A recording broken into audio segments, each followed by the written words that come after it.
Hello everyone. So few minute series pathway to prelims में आपका स्वागत है।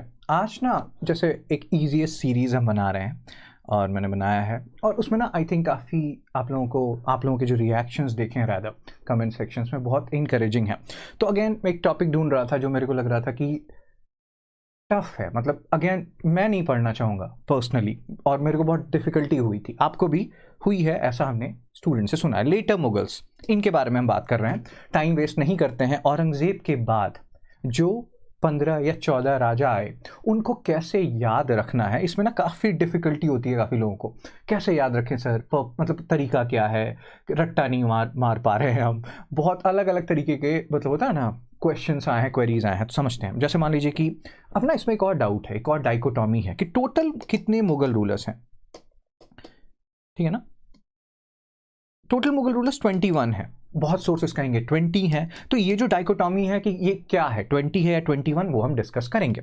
अभी हम लेटर मुगल्स की बात कर रहे हैं, मतलब औरंगजेब के बाद के रूलर्स की हम बात कर रहे हैं। उससे पहले एक बार आप रिवाइज कर लो, अगर हम एक डेट देखना चाहें बाबर का 1526 से 30। और आज के क्लास के बाद आप नहीं भूलेंगे, मैं फिर कुछ क्वेश्चंस दूंगा आपको एंड में, और आप मेरे को कमेंट सेक्शन में बताइएगा कितने आपके सही हो रहे हैं, कितने सही हुए। राधा हुमायूं की अगर हम बात करें, बड़ा ही टर्बुलेंट टाइम है, 1530 से 40 और 1555 से 56। ये जो बीच का 15 साल है, इसमें सू डायनेस्टी रूल करती थी, शेरशाह सूरी की डायनेस्टी रूल करती थी, 7 राजा थे उसके अंदर। ठीक है, so the point here is Humayun हो गया। उसके बाद हम अगर अकबर की बात करें, अकबर का जो टाइम पीरियड है वो 1556 से 1605 है। अकबर और औरंगजेब दोनों का एग्जैक्टली 49 ईयर्स का टाइम पीरियड है। ओके सर, अकबर हो गया। उसके बाद अगर हम जहांगीर की बात करें, जहांगीर 1605, ये बस सुनिए स्टोरी की तरह, अभी बस आपको कहानी सुनना है। 1605 1627, सो 1 2 3 4, मेरी हैंड राइटिंग डॉक्टर जैसी। फिर फिफ्थ की अगर हम बात करें जहांगीर के बाद, शाहजहां। ठीक है ना, शाहजहां।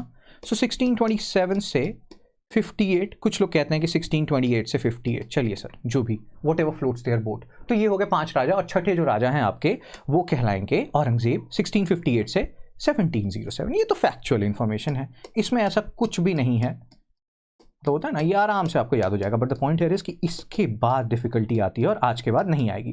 अब यहाँ पे ना अगेन, जैसे आप जब हिस्ट्री डीप में पढ़िएगा तो आपको रियलाइज होगा कि अलग अलग इंटरप्रिटेशंस हैं। कॉलोनियल हिस्टोरियंस का अलग इंटरप्रिटेशन है, नेशनलिस्ट हिस्टोरियंस का अलग इंटरप्रिटेशन है। तो यहाँ पे कॉलोनियल हिस्टोरियंस यहाँ पे भी डार्क एज पोर्ट्रे करने की कोशिश करेंगे इस पर्टिकुलर पीरियड को, कि बाहर से लोग आ रहे हैं, नहीं होता है, नादिर शाह का इन्वेजन हो रहा है, अहमद शाह अब्दाली 8 बार आ रहे हैं, वगैरह वगैरह। तो वो तो एक अलग गेम है। अब हमें स्टोरी समझना है कि लेटर मुगल जो रूलर्स हैं इनको हम कैसे याद रखें और इसका तरीका क्या है। तरीका ये है, सुनिए स्टोरी की तरह। औरंगजेब 1707 चले गए, ठीक है। अब कहते हैं कि वो ना अच्छे से बता नहीं पाए, और ये हमने इशू देखा है। अगर आप मुगल्स के बारे में पढ़िएगा, 2 कॉन्सेप्ट आता है, एक आता है प्राइमोजेनिचर का कॉन्सेप्ट, एक आता है कॉपर्सिनरी इनहेरिटेंस का कॉन्सेप्ट। सो प्राइमोजेनिचर का कॉन्सेप्ट कहता है कि जो बड़ा बेटा है वो प्रॉपर्टी इनहेरिट करेगा। फिर जो दूसरा कॉन्सेप्ट है कॉपर्सिनरी इनहेरिटेंस का, जो हुमायूं ने इंप्लीमेंट करने की कोशिश की थी थोड़ी बहुत, कॉपर्सिनरी इनहेरिटेंस, इसमें ना प्रॉपर्टी डिवाइड कर दी जाती है तो बच्चों में, सब में। सो द पॉइंट है कि औरंगजेब के बाद कुछ क्लियर नहीं था। तो अब स्टोरी क्या है, स्टोरी ये है कि इनके ना 3 बच्चे हैं, मुअज्जम, आजम और काम बख्श। ये देखिए, और ये ना बहुत सारी किताबों में मैंने इसको गलत देखा है, इंफॉर्मेशन क्या देखा है कि यहाँ पे ना ये जो आजम है ये कुछ महीनों के लिए राजा बने थे, 3-4 महीनों के लिए, चेक कर लीजिएगा। ये आपके 7वें राजा है। बहुत जगह, बहुत किताबों में, बड़े बड़े किताबों में हमने देखा है कि जो बहादुर शाह है उनको 7वां राजा बताया जाता है, ये बहादुर शाह 1, ये जो मुअज्जम है। और एक और चीज इंपॉर्टेंट पॉइंट है यहाँ पे एग्जाम पर्सपेक्टिव से, कि जो आप बहादुर शाह जफर देखते हैं जो 1857 रिवोल्ट के टाइम पे मुगल राजा थे, वो बहादुर शाह 2 हैं। ये भी ध्यान रखिएगा, हो सकता है कभी इस तरह का क्वेश्चन आ जाए कि कौन थे वो राजा 1857 रिवोल्ट के टाइम में, 1 2 वगैरह। सो बहादुर शाह 1 ये आजम को हरा के आएंगे, उनके बच्चों को हरा के आएंगे। ये जो बैटल होगा ये one of the most extensive battle है जो हमारे इंडियन सब कॉन्टिनेंट में लड़ा गया है, जिसको बोलते हैं बैटल ऑफ जजाऊ। ये जजाऊ जो है ये आगरा के पास है, और जब ये बैटल हो जाएगा, आजम और उनके बच्चे मर जाएंगे, तब मुअज्जम बनेंगे राजा, और वो 8वें राजा कहलाएंगे, ना कि 7वें राजा। इसको ध्यान रखना है, ठीक है। अब मुअज्जम जनरली क्या है कि ये जो मुस्लिम राजा लोग हैं या मुगल रूलर्स हैं राजा, ये सुन्नी हैं, ये क्या होंगे, ये कन्वर्ट हो जाएंगे, ये ध्यान रखिएगा थोड़ा सा। जो बहादुर शाह हुआ नहीं, कन्वर्ट हो जाएंगे, सिया बन जाएंगे, और उसके कारण ना काफ़ी सारे इश्यूज होंगे, बिकॉज सिया इन जनरल जो है वो कम होते हैं सुन्नी पॉपुलेशन के हिसाब से। सो इसके कारण ना सिया कॉन्ट्रोवर्सी होगी, वो कुछ चीज़ें चेंज करने की कोशिश करेंगे। तो ये सिया कॉन्ट्रोवर्सी इनसे एसोसिएटेड है, बहादुर शाह 1 से एसोसिएटेड है, 8वें राजा है, ठीक है। और अब यहाँ पे बैटल ऑफ जजाऊ की हमने बात कर ली, one of the most extensive battle जो लड़ी गई हमारे इंडियन सब कॉन्टिनेंट में। और क्या क्या इंपॉर्टेंट चीज़ है, अब इनको ना साहे बेखबर कहा जाता है, एक फैक्चुअल इन्फॉर्मेशन है। क्यों? क्योंकि ना ये कोशिश कर रहे थे, औरंगजेब की पॉलिसीज बहुत ऑर्थोडॉक्स है, अगर आपने थोड़ा बहुत भी पढ़ा है, मैं कभी मुगल पे भी बना दूंगा शुरू के 6 राजाओं पे, ये एक मोर ट्रिकी पोर्शन है, इसलिए इसको हम अभी डील कर रहे हैं। शुरू के 6 राजाओं के बारे में कुछ ना कुछ तो हमें पता होता ही है, इनके बारे में हमें जीरो जिल्च पता होता है। So the point here is, Shahe Bekhabar इनको क्यों कहा गया, इन्होंने रिवर्स किया औरंगजेब के ऑर्थोडॉक्स पॉलिसीज को। बहुत लोग कहते हैं कि he was trying to make everyone happy and he was not rajma chawal. So rajma चावल ही सबको खुश कर सकता है, और क्योंकि बहादुर शाह राजमा चावल नहीं थे, तो इसलिए इनकी जो पॉलिसी है उल्टी पड़ गई, इनको शाहे बेखबर कहा गया, हेडलेस किंग कहा गया। सो अगेन ये टर्म है, याद रखिएगा, ठीक है।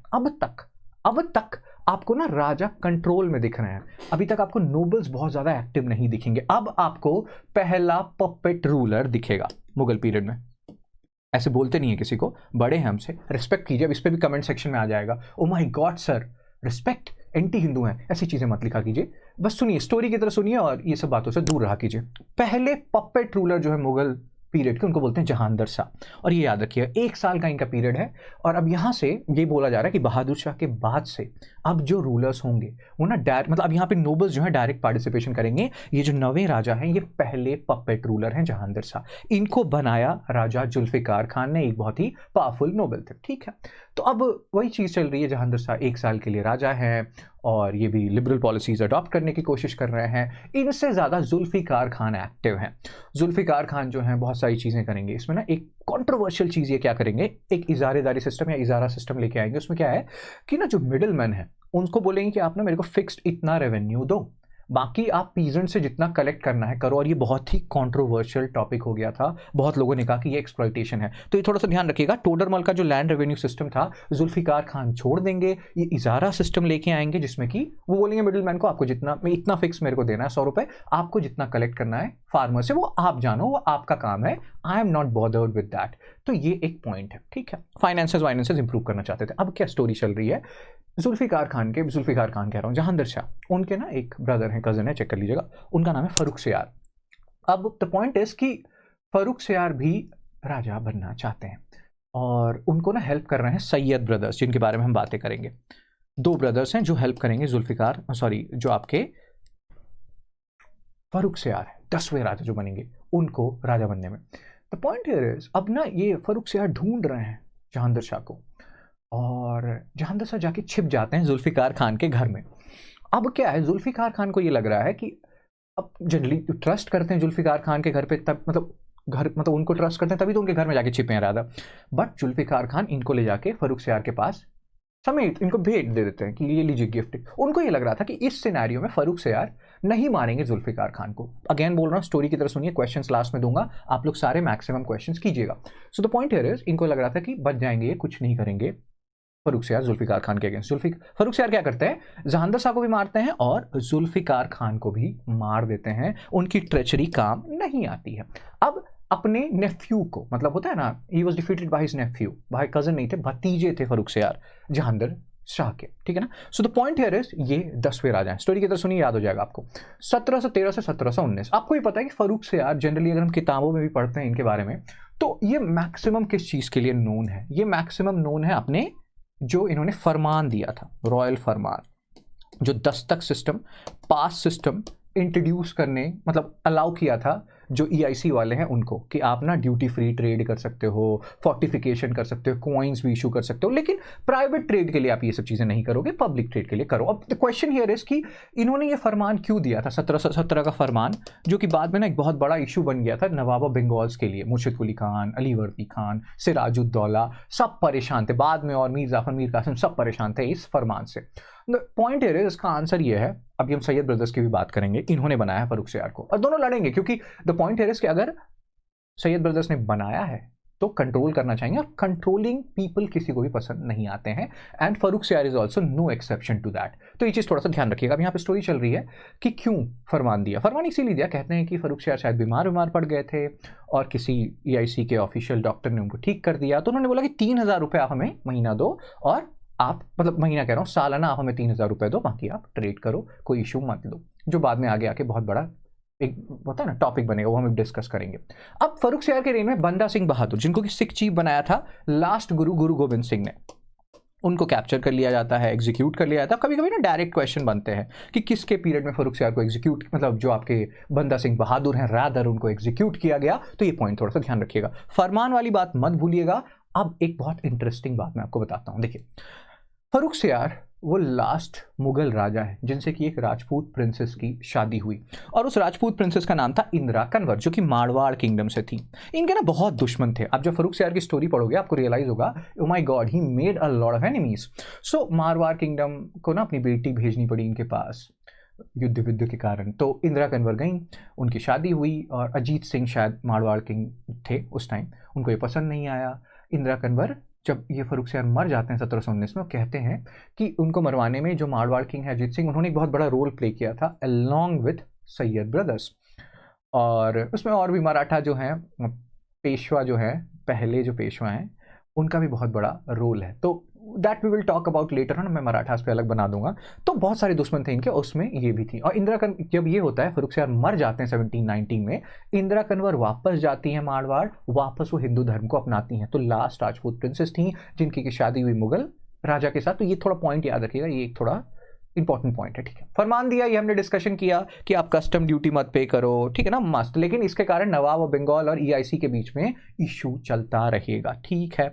अब उन्होंने कहा कि 3,000 रुपये सालाना दो, और क्यों ऐसा हुआ, क्योंकि डिजीज क्योर किया था किसी EIC ऑफिशियल ने, ठीक है। ये सारी बातें यहाँ पे चल रही हैं, और एक तरह से वो कह रहे हैं EIC को कि इसको भी अपना ही घर समझो ब्रो, ना क्या लोड लेना, ठीक है। अब ये ना चीज़ प्राइवेट ट्रेड के लिए नहीं थी, ये जो फरमान था, लेकिन जो ब्रिटिश ऑफिशियल्स थे, EIC ऑफिशियल्स, उसको प्राइवेट ट्रेड करने के लिए भी यूज़ करने लगे। और अगेन ये एक बहुत बड़ा रीज़न बनेगा आगे के जो बैटल ऑफ पलासी होंगे या ब्लैक होल ट्रेजेडी आप बंगाल में देखते हैं उसमें, ठीक है। तो अब द पॉइंट है कि सैयद ब्रदर्स ने इनको मरवाया। और होता क्या है ना कि अब तक आपने ना किसी नोबल को डायरेक्टली, मतलब ऐसा कोई नहीं देखा होगा कि किसी ने, और यहाँ पे ये सैयद ब्रदर्स हैं, अब्दुल्ला खान और हुसैन अली खान, एक जो है 1720 में मरेंगे, एक 1722 में मरेंगे, और इनको मारने में एक बहुत पावरफुल इंसान का बहुत बड़ा हाथ होगा। उनका नाम है निजामुल मुल्क, ठीक है ना, जो कि हैदराबाद में अपनी डायनेस्टी बनाएंगे 1724 में। और ये भी थोड़ा सा ध्यान रखिएगा कि उस टाइम राजा कौन थे। जब ना ये हो रहा था एग्जीक्यूशन सैयद ब्रदर्स का, उस टाइम राजा थे मोहम्मद शाह रंगीला। उनको रंगीला क्यों कहते थे? क्या उनको आमिर खान की रंगीला मूवी पसंद थी? क्या करें क्या ना करें, कैसे नहीं, कुछ और बातें उसके बारे में हम बात करेंगे, ठीक है। तो यहाँ पे सारी बातें चल रही हैं, फरमान और हमने डिस्कस कर लिया, सैयद ब्रदर्स की बात चल रही है, ये रिलीजियस टॉलरेंस, ये करेंगे वो करेंगे, सब कुछ करेंगे। But the point here is, ये पहले ऐसे नोबल्स हैं जो डायरेक्टली मारेंगे राजा को। अब तक आपने कभी ये नहीं सुना कि डायरेक्टली मारा। अभी हमने देखा जुल्फिकार खान भी लेके आ जाते हैं, बाद में फारूक सियार ही मारते हैं जहांगीर शाह को, लेकिन इनके बहुत सारे एनिमी बन जाएंगे बिकॉज ये ट्रेटर की तरह देखे जाते थे कि इन्होंने फारूक सियार को मारा। इस चीज को थोड़ा सा ध्यान रखिएगा, ठीक है। अब क्या है स्टोरी, यहाँ पे तो अभी हमने बातें कर ली इनके बारे में, ठीक है। फाइनली फारूक सियार was deposed and killed in 1719। पहली बार किसी मुगल किंग को मारा गया नोबल्स के द्वारा, और इसके कारण सैयद ब्रदर्स काफी सारे दुश्मन बनाएंगे। और उन दुश्मनों में अभी तो चलेगा इनका भी, और अभी कैसे चलेगा समझते हैं। 10वें राजा हमने देखे फारूक सियार, अब 11वें और 12वें राजा। 11वें राजा का नाम था ये रफी उद दजारत। ये रेशमी जुल्फें, ये शरबती आंखें, तुम्हें या उन्हें जिन्हें भी देख के जी रहे हैं हम। सो द पॉइंट इज कि रफी उद दजारत जो हैं ये 11वें राजा हैं, और कहते हैं इनको बनाया सैयद ब्रदर्स ने, इंस्टॉल किया। 11वें राजा 3 महीने के लिए रूल करते हैं, और अचानक से खो खो खो खो खो खो होता है, टीबी होती है, ये मर जाते हैं, ठीक है। 11वें राजा चले गए 3-4 महीने का रूल के बाद। 12वें राजा शाहजहां II, इनको भी सैयद ब्रदर्स ही राजा बनाते हैं। फिर से खो खो खो खो खो खो, इनको भी टीबी होता है, मर जाते हैं। और बहुत लोग कहते हैं कि मारा है सैयद ब्रदर्स ने, बहुत लोगों ने कहा कि नहीं सैयद ब्रदर्स को इनको मार के कोई फायदा होगा ही नहीं। बट द पॉइंट है कि उस टाइम शायद टीबी का प्रकोप बहुत ज़्यादा था, तो कुछ लेते क्यों नहीं, डॉट्स ले लेते। सो द पॉइंट हियर इज, अब आपको ये बताना है कमेंट सेक्शन में कि डॉट्स का फुल फॉर्म क्या है, ठीक है। चलिए सर, और एक और चीज जब हम कर ही रहे हैं, बिकॉज सब कुछ लिंक करके मैं पढ़ाता हूँ। सो 90-90-90 फिनोमेना भी है, वो भी किसी डिजीज से एसोसिएटेड है। व्हाट इज 90-90-90 फिनोमेना, ये भी कमेंट सेक्शन में बताइएगा। सो 11वें और 12वें राजा हमने देखे, 3-3 महीने 4-4 महीने का राउंड का रूल था, दोनों को टीबी हो गई, मर गए। अब आते हैं 13वें राजा पे, ठीक है ना। ये सारी बातें हम करेंगे 13वें राजा के बारे में, बस स्टोरी की तरह सुनिए, 2-3 बार इस वीडियो को सुन लीजिएगा। ओ माय गॉड, आपको याद हो जाएगा। प्रीलिम्स का हमारा क्रैश चल रहा है और अभी मेरा मॉड्यूल चल रहा है, ठीक है ना। सेकेंड बैच भी लॉन्च हो चुका है, आप बिल्कुल चाहें तो ज्वाइन कर सकते हैं हमारा क्रैश, ठीक है ना। और ये फीस है 14,500, 11,500। अगर आपको कुछ डिस्काउंट चाहिए तो आप यूज कीजिए कोड शुभ, SHUBH शुभ, कुछ ना कुछ डिस्काउंट आपको मिल जाएगा, ठीक है। आगे आते हैं 13वें राजा मोहम्मद शाह रंगीला। इनको रंगीला क्यों कहते थे, क्योंकि ना आर्ट एंड कल्चर इन सब चीजों में काफी इंटरेस्टेड थे, ठीक है ना, तो इसीलिए इनको रंगीला बोला जाता था। क्या करें क्या ना करें, रंगीला याद रखिएगा, अभी हम इस पर डिस्कशन करेंगे। इनको भी सैयद ब्रदर्स ने राजा बनाया 1719 में। दो भाई टीवी के खो खो खो खो करते हुए, तो रामू कुछ लेते क्यों नहीं, ये सब करते करते वो चले गए 13वें राजा मोहम्मद शाह। अब ये परेशान है सैयद ब्रदर से, तो ना ये मिलेंगे आपके निजामुल मुल्क के साथ। निजामुल मुल्क जो बाद में इनकी हरकतों से परेशान होकर हैदराबाद चले जाएंगे और अपना नया एक सक्सेसर स्टेट बनाएंगे हैदराबाद में। तो फिर सैयद नोबल्स को मारा गया इनके पीरियड में, 1720 1722 दोनों में एक एक भाई जो है मरे और निजामुल मुल्क ने इनको मरवाया। कहते हैं कि इनके पीरियड में ना अभी भी कुछ तो इज्जत बरकरार है मुगल्स की। लेकिन 1739 में बैटल ऑफ करनाल होगा, नादिर शाह आएंगे, परेड करवाएंगे मोहम्मद शाह की, यहां से कोहिनूर ये सब पीकॉक थ्रोन लेके चले जाएंगे और उसके बाद प्रेस्टीज हमारा नादिर हो जाएगा। नादिर मतलब गिर जाएगा। 1748 में पहली बार अहमद शाह अब्दली को इंडिया की हवा लगेगी। अहमद शाह अब्दली को ना फाउंडर ऑफ मॉडर्न अफगानिस्तान भी बोला जाता है, if I am not wrong. So Ahmad Shah Durrani भी बोलते हैं इसको। तो अहमद शाह अब्दली आएंगे 1748 में। फर्स्ट अटैक होगा बैटल ऑफ मनूपुर, उसमें ना इनके बेटे जो हैं वो लड़ेंगे, उनका भी नाम अहमद शाह ही है और वो हरा देंगे। लेकिन उसमें भी ऐसी चीज होगी जिसके कारण शॉक से ये मर जाएंगे मोहम्मद शाह। तो इनके पीरियड के एंड तक आते आते डिग्रेडेशन स्टार्ट हो चुका था। यही सारी बातें यहाँ पे अभी हम करेंगे, ठीक है। मराठास जो हैं साउथ में है, राजपूत लॉयल है, ये सब बातें चल रही हैं। लेकिन इनका है कि गाना वाना क्या करें क्या ना करें, इन सब चीजों में इनको ज्यादा इंटरेस्ट है। निजामुल मुल्क जो है परेशान हो गए और फिर अपनी ऑफिस छोड़ी। यहाँ पे ही मतलब निजामुल मुल्क हैदराबाद वाले आसफ जाह, और उन्होंने एक डायनेस्टी बनाई आसफ जाही डायनेस्टी हैदराबाद में। ये आसफ झा नहीं है, बहुत लोग ना इसको झा लिख देते हैं। Jha is not equal to Jha, ये दोनों अलग है। झा ब्राह्मण होते हैं, जो मैथिल ब्राह्मण, मेरे नाना जी झा हैं। Jha is different thing. So Asaf Jahi dynasty, not झाई। तो ये चीज थोड़ा सा ध्यान रखिएगा, ठीक है। अब इन्वेजन हुआ नादिर शाह का, बैटल ऑफ करनाल, तेरे नाल। सो बैटल ऑफ करनाल, करनाल याद रखिएगा 1739। और बैंकरप्ट है पर्शियन एम्पायर, यहाँ पे इनको खूब सारा पैसा वैसा मिला। तो उसके बाद लत लग गई, मुझे तो तेरी लत लग गई। तो उसके बाद एक के बाद एक 8 बार अहमद शाह अब्दली आएंगे 1748 से लेकर 67 के बीच में। और इतना उनका डर बैठ जाएगा कि कुछ लेटर मुगल्स को बाद में मराठास बोलेंगे कि हम आपको प्रोटेक्शन देंगे, वो अभी हम डिस्कस करेंगे। बैटल ऑफ करनाल, यहाँ पे प्लंडरिंग हुई, मोहम्मद शाह को प्रिजनर बनाया गया और इसके बाद से इज्जत गिरनी शुरू हो गई। और यहाँ पे ये बातें चल रही हैं, कोहिनूर लेके चले गए, पीकॉक थ्रोन लेके चले गए वो। अहमद शाह अब्दली फिर आए, उसके बाद उन्होंने अटैक किया। इस अटैक को बोलते हैं, फर्स्ट जो अटैक था बैटल ऑफ मनूपुर, ये हम जीत गए, बट जीत के भी हारने वाले को मोहम्मद शाह कहते हैं, ठीक है ना। क्यों जीत के भी वो हार गया, अभी हम समझते हैं इसको। देखिए, ये जो बैटल ऑफ मनूपुर हुआ 1748 का, अब ये पाकिस्तान रीजन में है, इसमें हम जीत गए। इनके जो बेटे थे अहमद शाह, उन्होंने हरा दिया अहमद शाह दुरानी को, अफगानिस्तान वाले। लेकिन ना उसमें एक मिनिस्टर है कमरुद्दीन खान, ये मर गए। और ये बहुत क्लोज थे आपके मोहम्मद शाह से, और मोहम्मद शाह ना शॉक में मर गए कि मेरे को अब ऐसा नोबेल नहीं मिलेगा, और वो शॉक में मर गए। उसके बाद अब लत लग गई है दुरानी को। अब ना यहाँ पे हम क्या बोलते हैं कि यूपीएससी जब आप प्रिपरेशन कर रहे होते हैं तो बुरी से बुरी चीज़ में आप अच्छी चीज़, और अच्छी से अच्छी चीज़ में आप बुरी चीज़ ढूंढ लेते हैं। तो अफगानी लोगों के आने का एक बहुत अच्छा चीज़ ये हुआ कि धीरे धीरे ये जो पंजाब वाला रीजन था, यहाँ पे मुगल इन्फ्लुएंस घटने लगा और सिख प्रिंसिपैलिटी धीरे धीरे यहाँ आने लगी। 12 मिसल यहाँ आ गए और धीरे धीरे ये 12 मिसल कंबाइन करेंगे और एक सिख एम्पायर बनेगा लेटर ऑन। तो ये एक फ़ायदा है अफगानियों के आने का, ठीक है। अब जो नेक्स्ट राजा है अहमद शाह, जो कि बेटे हैं मोहम्मद शाह के, इन्होंने बैटल ऑफ मणिपुर में हराया था अहमद शाह अब्दली को। लेकिन अब फिर से बार बार अब्दाली आते रहेंगे, वो गिव अप करने वालों में से नहीं है। तो उसके कारण इनको पंजाब मुल्तान उनको देना पड़ेगा, ये वीक होते चले जाएंगे। और इनके जो एक नोबल हैं इमादुल मुल्क, ये कौन है? ये पोते हैं, पोता ग्रैंडसन है ये आपके आसफ जाह के, निज़ामुल मुल्क के ग्रैंडसन है। बहुत पावरफुल हो जाते हैं, अहमद शाह को ब्लाइंड कर देंगे। उसके बाद पपेट रूलर इंस्टॉल करना शुरू करेंगे, ब्लाइंड हो जाएंगे। फिर 1770s में इनका एक नेचुरल डेथ होगा, ठीक है। इसके बाद आएंगे आलमगीर टू 1754 से 59। अगेन ये एक पपेट रूलर है, कंप्लीट पपेट रूलर हैं, जिनको कि जो आपके आसफ जाह के पोते हैं इमादुल मुल्क ये बनाएंगे। और अगेन पपेट हैं तो इनको ज़्यादा पसंद नहीं आएगा इमादुल मुल्क, क्योंकि नहीं होता है, again controlling relationships are always bad beat between anyone. So अब यहाँ पे ये भी चीज़ें होंगी, अहमद शाह प्लंडरिंग कर रहे हैं, डर का माहौल है, खौफ का माहौल है। ये आलमगीर टू धीरे धीरे बातें सुनना बंद कर देंगे आपके इमादुल मुल्क का, इमादुल मुल्क इनको मर्डर करवा देंगे। एक को अंधा करवाया, दूसरे को मर्डर करवाया। और अब ये तीसरा अपना एक पपेट रूलर इंस्टॉल करेंगे, जिसको बोलेंगे शाहजहां 3, जो कि होंगे 16th राजा, ठीक है ना। अभी हम ध्यान से सुनिएगा स्टोरी।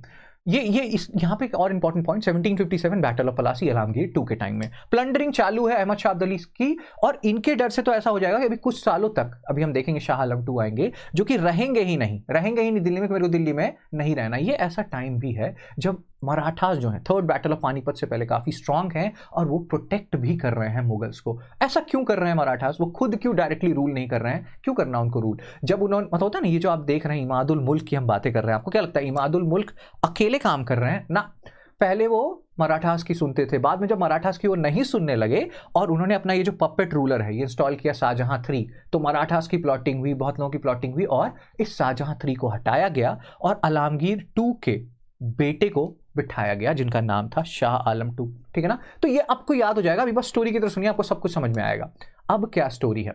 शाह आलम 2 1760 राजा बन गए, लेकिन ये ना 12 साल तक दिल्ली नहीं जाएंगे। इनको खौफ है, इनको डर है अफगानियों का, ये अहमद शाह अब्दाली एक्सेट्रा। और ना यही अफगानी नहीं है, जब आप थोड़े पढ़िएगा सैयद और लोधी डायनेस्टी के बारे में, तो ना आपको रियलाइज़ होगा कि एक डायनेस्टी है जौनपुर डायनेस्टी थी। तो ना सैयद लोगों ने पहले कुछ लोधियों को बुलाया कि बहलोल लोधी तुम आओ, हेल्प करो मैं जौनपुर किंगडम कैप्चर करने में। बहलोल लोधी ने बाद में रोह लोगों को बुलाया, रोह मतलब एक हिली एरिया अफगानिस्तान में, वहाँ से अफगानियों को बुलाया। वो लोग धीरे धीरे यूपी में सेटल होने लगे, वो एरिया कहलाया रोहिलखंड। तो ऐसे काफ़ी सारे अफगानी लोग थे और इनसे परेशान थे आपके शाह आलम 2। इनको प्रोटेक्शन दिया मराठास ने। बाद में ना एक 1764 में बैटल ऑफ बक्सर हुआ, ट्रीटी ऑफ इलाहाबाद साइन किया गया, और उस ट्रीटी ऑफ इलाहाबाद के थ्रू अवध के जो नवाब थे सुजाउद्दौला, उनसे ना इलाहाबाद और कोरा लिया गया और वहाँ पे सेटल करवाया गया शाह आलम 2 को। 1772 में ये छोड़ेंगे और फिर दिल्ली जाएंगे। डर था, खतरनाक वाला डर था अफगानियों का, ठीक है। तो ये सारी कुछ बातें चल रही हैं। उसके बाद ना क्या होगा कि 1788 में, अभी मैंने आपको बोला कि रोहिलखंड में रोह अफगानी लोग, इसमें से ना एक अफगानी आएंगे, उनका नाम होगा गुलाम कादिर। वो ना आके अंधा कर देंगे शाह आलम 2 को। गुलाम कादिर को आप ऐसे याद रख सकते हैं, गुलाम अली प्लस अब्दुल कादिर, हंगामा है क्यों बरपा। सो ये गुलाम कादिर रोहिल्ला है, ये आएंगे 1788 में, ब्लाइंड कर देंगे शाह आलम 2 को। अब क्या हो, और ये अपना एक पपेट रूलर इंस्टॉल कर देंगे गुलाम कादिर, उसको बोलेंगे शाहजहां 4, जो कि होंगे आपके 18वें राजा, ठीक है ना। 17वें राजा ये हैं, 1760 से 88 तक रूल कर रहे हैं। 18वें राजा हो गए आपके शाहजहां 4। लेकिन फिर क्या होगा कि इनको मारा नहीं उन्होंने शाह आलम 2 को। शाह आलम 2 पहुंच जाएंगे मराठास के पास, महादाजी सिंधिया के पास, कि नहीं आपको गुलाम कादिर को मारना होगा, उसकी आंखें निकालनी होंगी, और तभी मैं फिर से राजा बनूंगा। तो महादाजी सिंधिया ऐसा करेंगे, एग्जीक्यूट करेंगे गुलाम कादिर को। और उसके बाद गुलाम कादिर ने 18वां राजा जिसको बनाया था शाहजहां 4, उनको एग्जीक्यूट करवाएंगे Shah Alam 2। I know story बड़ी ये है, बट आप बस स्टोरी की तरफ सुनो, आपको समझ में आएगा। क्योंकि वो कहना चाह रहे हैं शाहजहां 4 को कि ब्रो तुम बने कैसे राजा, तुम्हें गुलाम कादिर ने बनाया, तुम कैसे बन गए, तुम्हें डर नहीं लगता है। फिर उन्होंने उसको मरवा दिया और फिर वो 19वें राजा भी बने 18 साल तक, और वो रूल करेंगे। सो द पॉइंट हियर इज कि ये 17वें और 19वें राजा भी कहलाते हैं। इसीलिए कभी कभी इनको अगर एक मान लो तो 20 राजा है मुगल रूलर्स, अगर इनको आप 2 मानोगे तो ये 21 राजा होगा, क्योंकि 2 अलग अलग टेन्योर है, थोड़ा सा डिफरेंस तो है। मुगल्स पिस रहे हैं EIC और पर्शियन इन्वेडर्स के बीच में, ठीक है। अब ये पीरियड चल रहा है 1803, मराठा जो है सेकेंड एंग्लो मराठा वॉर में हारेंगे, दिल्ली कैप्चर हो जाएगा, पेंशनर हो जाएंगे ये। इसके बाद एक राजा आएंगे अकबर 2, वो इस पेंशन को बढ़ाने के लिए राजा राम मोहन रॉय को इंग्लैंड भेजेंगे, और ये हम अभी बात करेंगे। Shah Alam 2 defeated in battle of Buxar, much known fact है। 20वें राजा अकबर टू, अब ना स्टोरी खत्म हो गई, अब ज़्यादा आपको लोड लेने की जरूरत नहीं है। 20वें राजा ये भेजेंगे अकबर राजा राम मोहन रॉय को कि हमारा पेंशन बढ़ाओ, और इनके पीरियड में बहुत बेइज्जती होगी क्योंकि EIC जो है अब मुगल राजा को के सब्जेक्ट मानने से भी इनकार कर देंगे। आपको समझ में आ रहा है ना कि अब धीरे धीरे बेइज्जती बढ़ रही है, इतनी बेइज्जती होगी कि जो लास्ट के राजा होंगे उनको तो कफन भी नहीं मिलेगा इंडिया का, वो म्यांमार में दफनाए जाएंगे। सो बहादुर शाह टू है ये ध्यान रखिएगा।